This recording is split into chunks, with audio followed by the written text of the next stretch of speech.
Okay, are you ready? Here we go.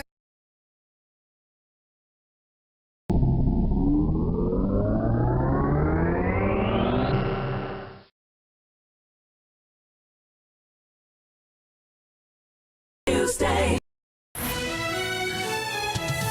They'll probably each have a fiver folded up really, really, really small. You know, how small can you get it down to a stamp?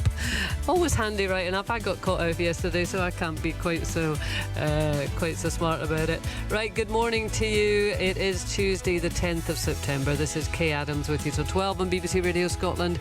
And the Princess of Wales has marked the end of her chemotherapy treatment with an emotional video message. In it, she pledges to walk hand in hand with all of those continuing their cancer journey. Out of darkness can come light. So let that light shine bright. Well, did her message strike a chord with you? How did your cancer journey impact on you and your family? 08085 92 95 00 is the number to call. Also coming up this morning after 10, we have the first clue for our Name the Place quiz, of course, and hot foot from the Hebrides. Is it just me, or does that look beautiful? It is, of course, Design Master champ Banjo Beale. He's going to be here telling us all about his latest makeover. Katy Perry and Orlando Bloom do it. We do a lot of couples therapy, and we want to evolve. That's like, I think, why we're in our relationship, is to become better humans. But would we all benefit from couples therapy? Ross Allen is here with our vet surgery. Okay, so first question is, what's your dog's name? Schnapps. Schnapps. Carlos.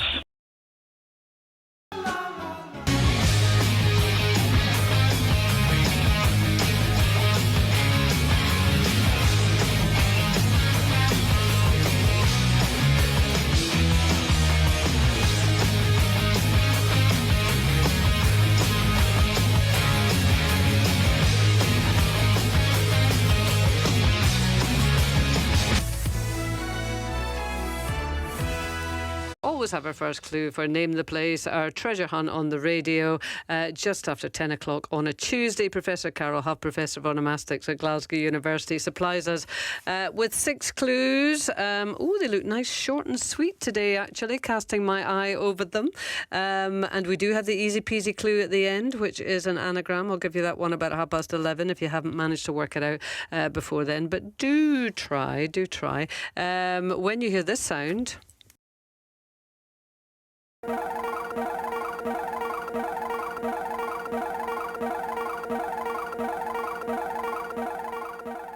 clacks, and then you know that somebody has worked it out. But keep your guesses coming in right until the end. Professor Carol Huff will be here just before 12 o'clock. We're all running our own race here, people.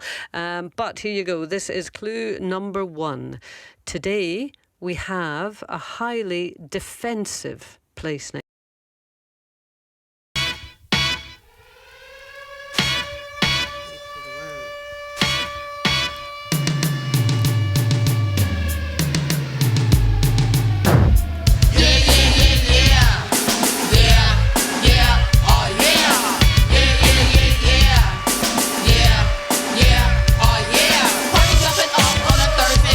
Lil PLD, NT to the ride. The bass is booming and the crowd is loud.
star to fall. Boy meets girl. Now listen, operator error. I do apologise. I read out that first clue for Name the Place, but I didn't tell you the text number, did I? That wasn't very good of me. No, it wasn't at all. So I will take this opportunity to do it. Text number, of course, is 80295.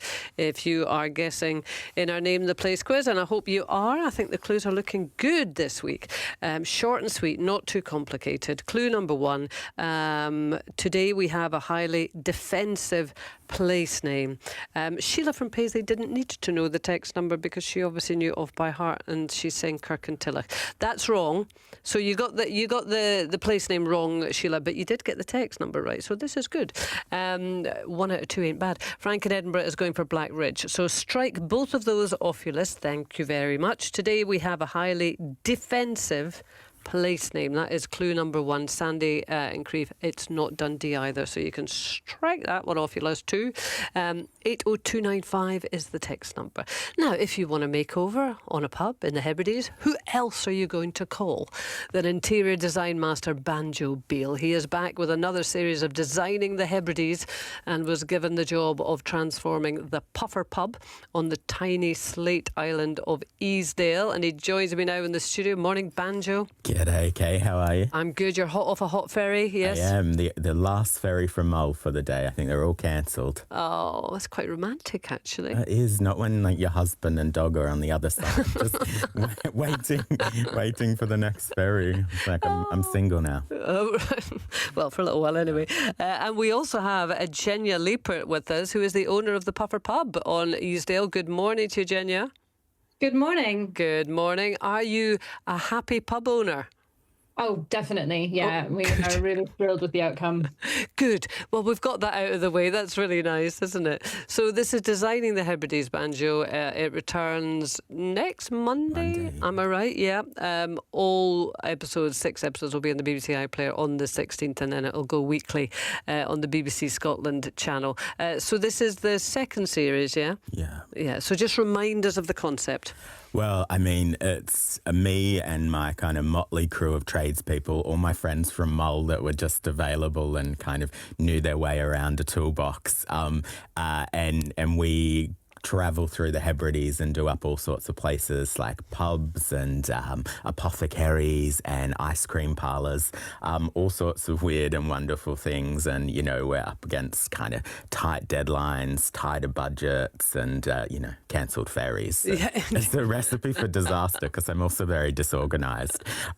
So it sometimes doesn't go to plan. Where's the apothecary? On Harris. It's beautiful. It's this lady. She calls herself a witch, and she kind of creates all these sorts of spells and potions, and it's just on this beautiful beach in Leverborough in Harris. Wow. Yeah. And the ice cream parlour?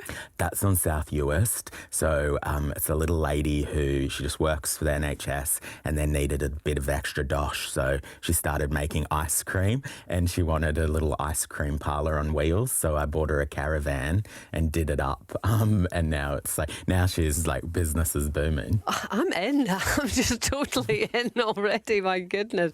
So, Genya, tell us about the Puffer Pub and how long have you been there and what's Easdale like?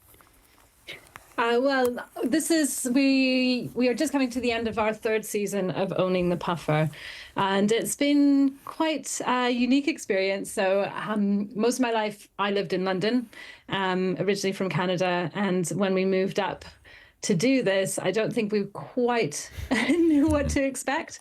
But Easdale is a really magical place. It's amazing. It is small. There's only 60 people on it. 60?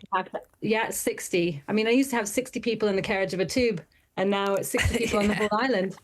Wow. Yeah. And so how do you sustain a pub?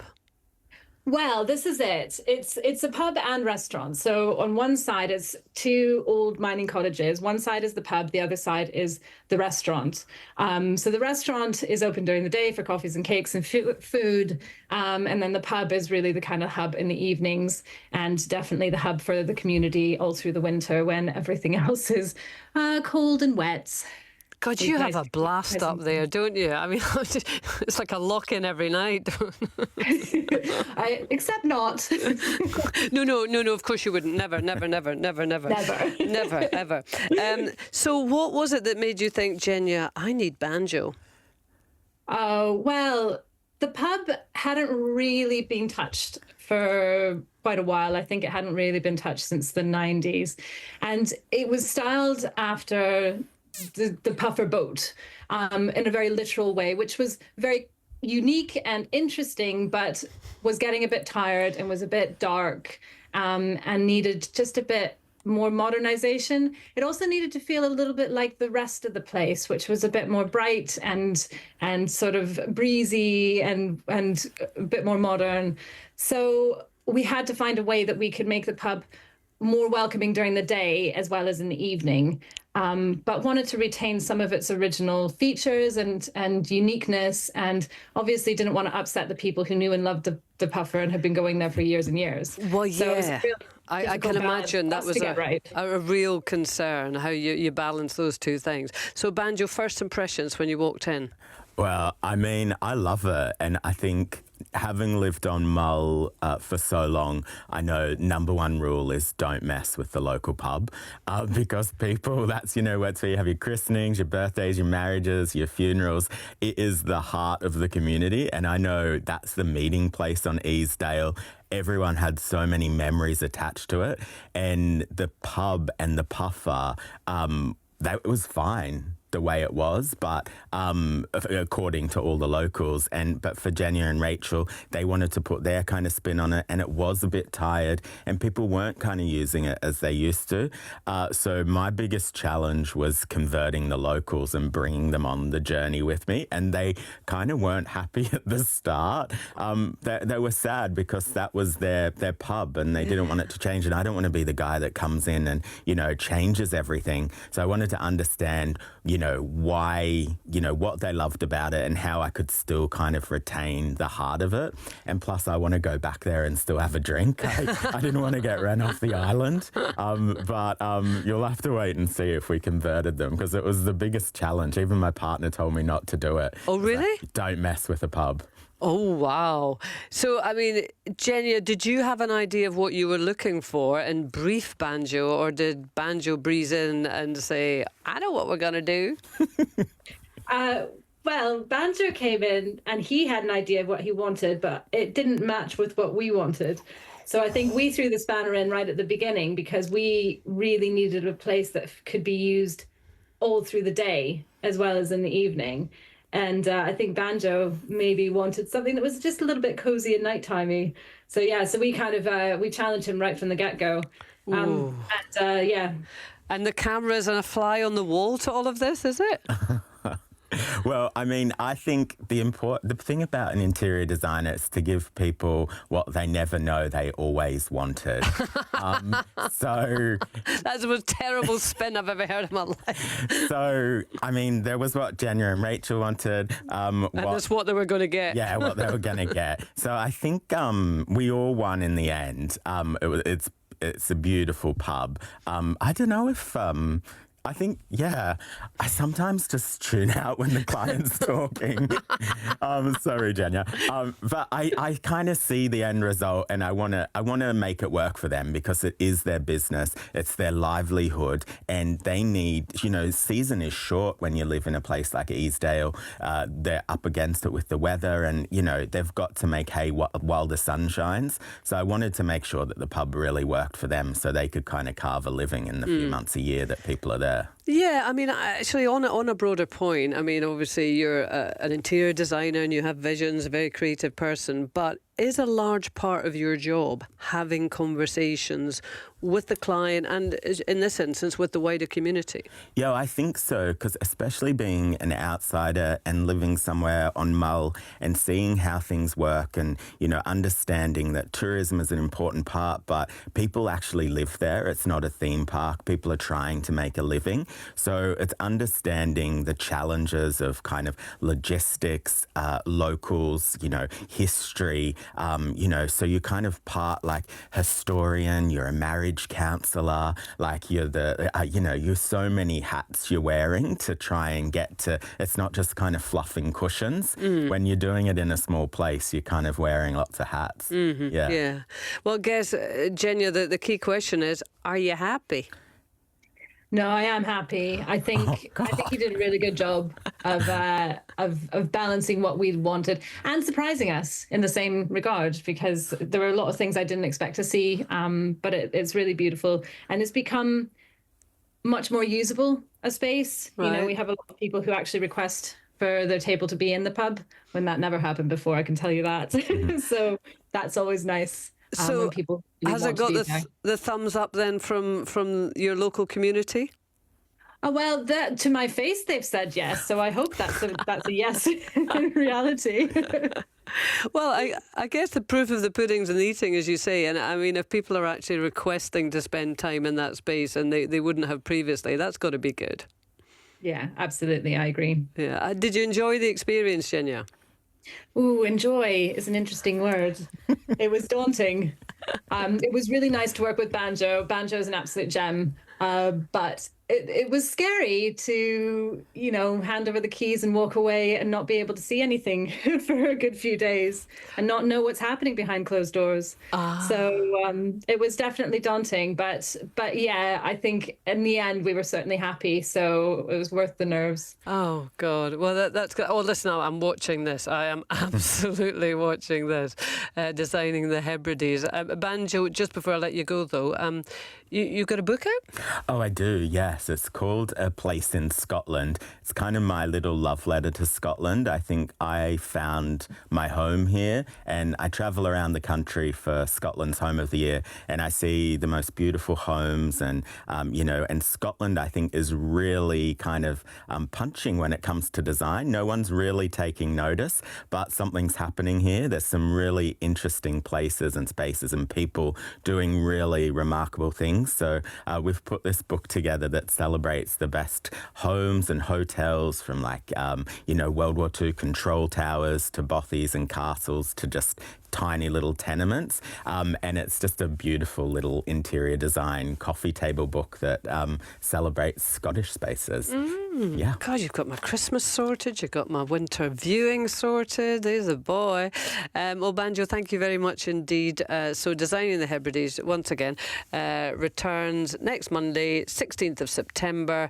It'll be airing weekly on the BBC Scotland channel and on BBC Two on Tuesdays. But you can get all 6 episodes if you're a bit of a binger on the BBC iPlayer. That's from next Monday. And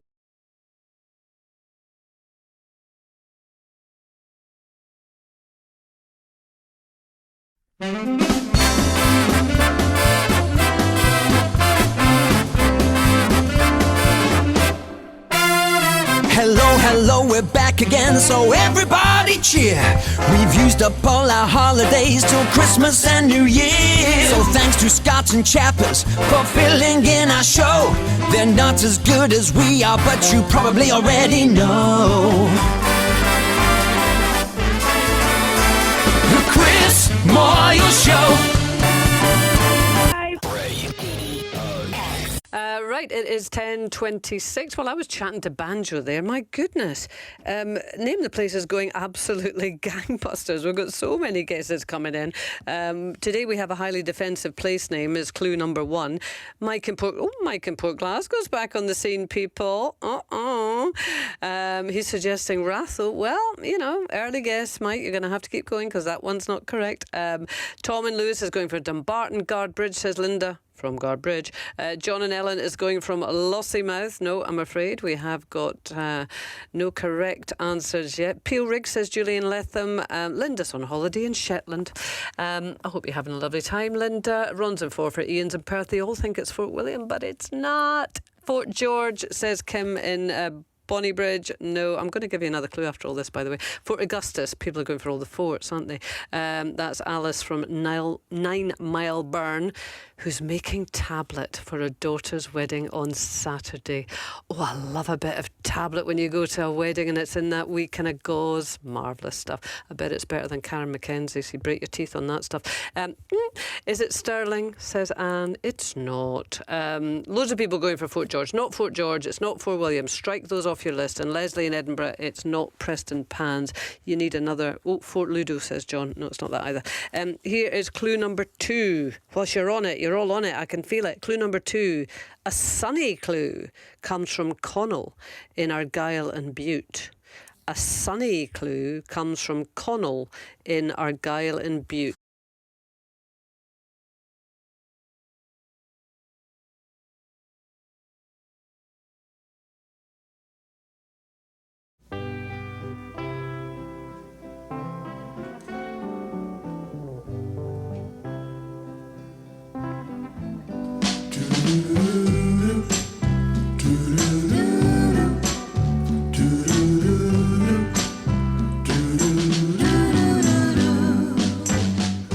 People say I'm the life of the party 'cause I tell a joke or two. Although I might be laughing loud and hearty, deep inside I'm blue. So take a good look at my face. You'll see my smile looks sort of place. If you look closer, it's easy to trace the tracks of my tears. I need you, need you. Since you left me, if you see me with another girl, seeming like I'm having fun. Although she may be cute, she's just a substitute, because you're the permanent one.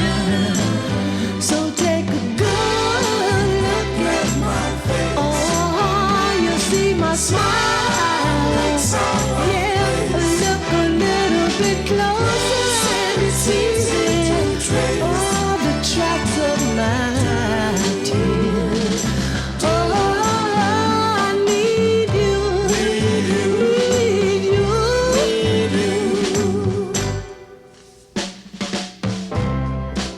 Hey, outside I'm masquerading inside. My hope is fading. Just a cloud. Ooh, yeah, since you put me down, my smile is my makeup I wear since my breakup with you. Baby, take a good look at my face. Oh, you'll see my smile looks sort of. Yeah, just look closer and it's easy. Oh, the tracks of my tears. Baby, baby, baby, baby, take a good look at my face. Yeah, you'll see my smile. Look a little bit closer.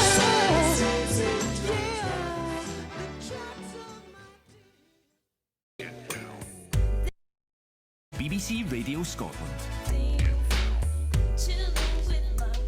Me, Connie McLaughlin. Hi, me, Zarjan Jua.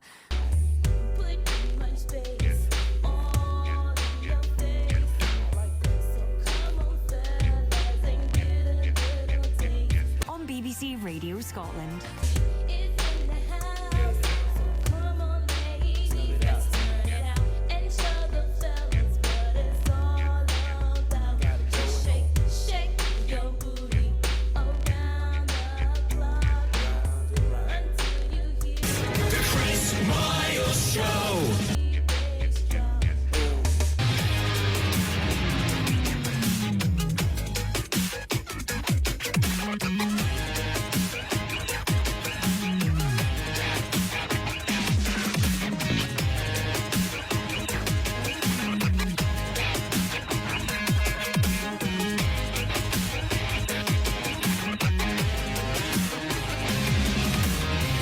From Inverness has been in touch. He says, "Hola, Kay."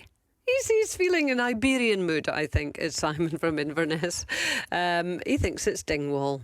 I don't have the heart to say no. It's not right. How do you say that in Spanish? Oh, that Duolingo. I've been doing it for 993 days. It's not doing any good. Or Fort William or Fort Augusta, says Simon. He's going for 3 for the price of 1. It's not any of those. It's not Dunoon, that's Ian from Clooney. And it's not Dunbar, that's Linda and Barry, who's Barra, apologies, coming up with that one. 2 clues you've got so far. It is a highly defensive place name. And a sunny clue comes from Connell in Argyll and Butte. So 80295. I'll leave you to chew on that for a wee while longer, and then I'll give you clue number 3. Ross Allen, our award-winning resident vet, has just sauntered into the studio. How are you, Ross? Very well, Kay. Good. It's a nice day outside, actually, isn't it? Well, it is bright, but it was starting to rain as I was coming in. no. So that was a good time for me coming indoors. Oh, shush! No, it looks nice out of there. I'm not listening. So any pet-related queries, as you know, Ross will do his level best to deal with them. 08085 92 95 00 is the number to call. You can also leave a WhatsApp voice note on that, or a WhatsApp message, and you can text, of course, on 80295. Ross, I see at Downing Street, or we've heard over the last couple of days, I was going to say it's not cat wars, but a whole load of cats are in there. Apparently, Keir Starmer, let me see what he's got. Hang on, let me see. He has brought in a new Siberian kitten, and they've already got a rescue cat, Jojo, and Rachel Reeves, who of course the Chancellor will move in next door, also has a cat. Do cats all get on? Is that all good with cats? You just chuck in as many as you like and they're all fine in the nicest possible way? Well, it depends whether or not they're, cats do have different personalities. Some cats are quite, sociable and would welcome other cats and be quite happy to be around them. Other cats are quite, territorial and more likely to be independent. And the thing is that in Downing Street it's fairly well known that there is the resident cat, Larry. Larry, of who course. Has been there for many years. Oh, yeah, he's top cat. And Larry, it is a bit of I think something that could do with some clarification about who actually owns Larry. I believe there's been a cat that has actually been resident in Downing Street right back to the 16th century, and Larry kind of belongs to the street, as it were, or belongs to Downing Street rather than an individual owner.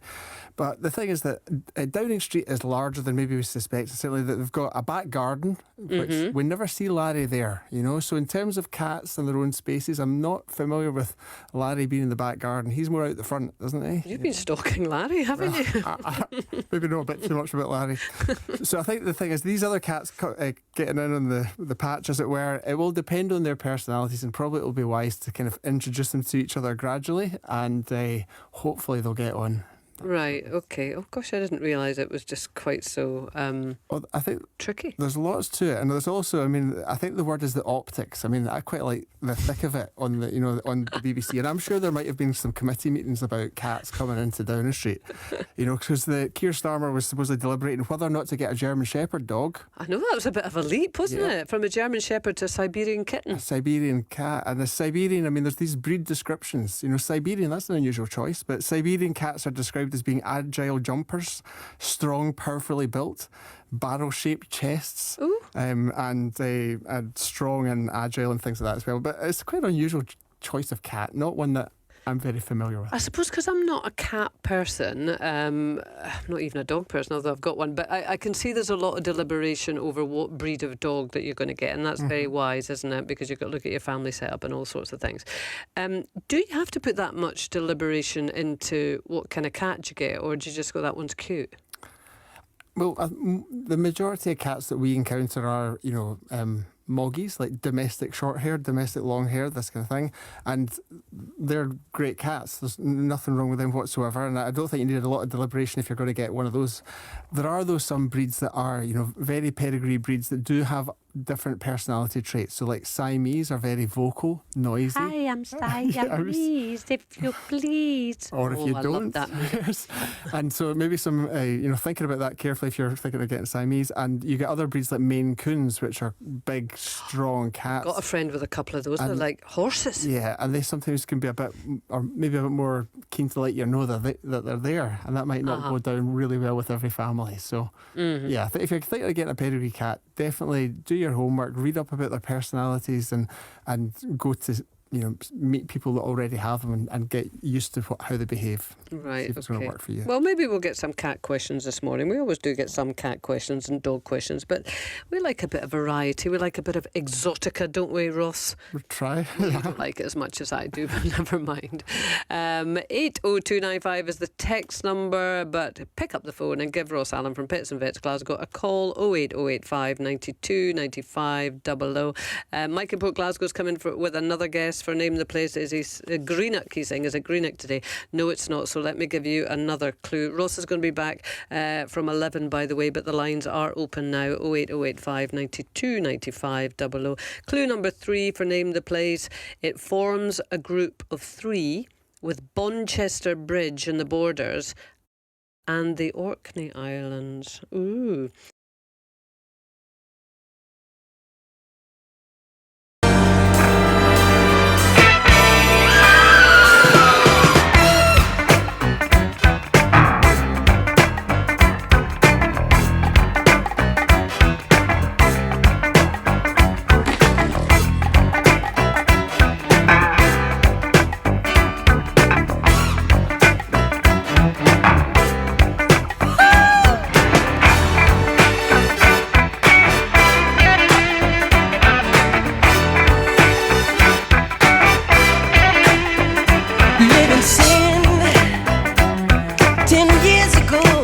This day motion, I promise I would never ever be returned. When my baby broke my heart and left me yearning. As we walked to the room, there were faces staring, glaring terror through me. Someone said, "Welcome to your doom," and they smiled with eyes that looked as if they knew me. This is scaring me. We walked up the stairs, still the ceiling gloom. There were 2 girls sitting in my room. She walked up in my face, said, "This is the place. Used to meet you right here at noon." This is Heartbreak Hotel. Welcome to Heartbreak Hotel. So this is Heartbreak Hotel. This place is Heartbreak Hotel. I hope it's dead. She thought that I had cheated for another lover. I turned my back to see that I'm undercover. Now I can't convince this girl there ain't no other. Someone's evil to hurt my soul. Every smile's a trial that it began to hurt me. This is getting me. Then the man next door had told she's been here in tears for 15 years. This is getting me.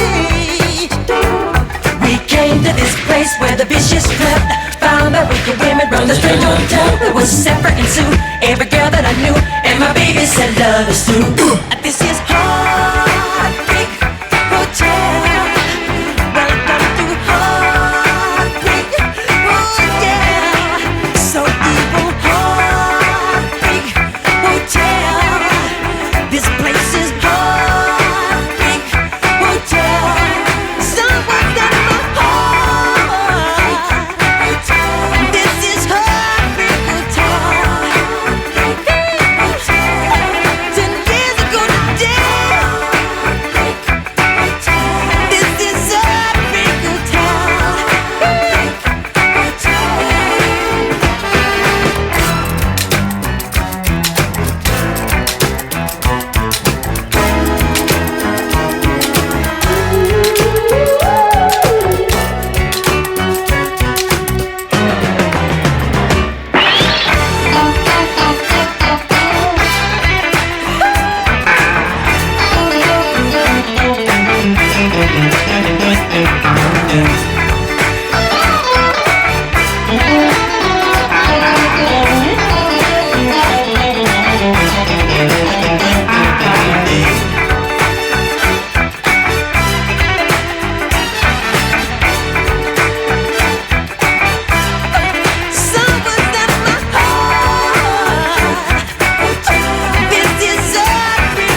don't believe it. You know, I was actually just standing here listening to that lovely track and being quite smug, might not surprise you, thinking nobody's going to get it. They've all gone quiet. They all went off quick at the beginning with those first two clues. Loads of guesses coming in, but clue number 3, it forms a group of 3 with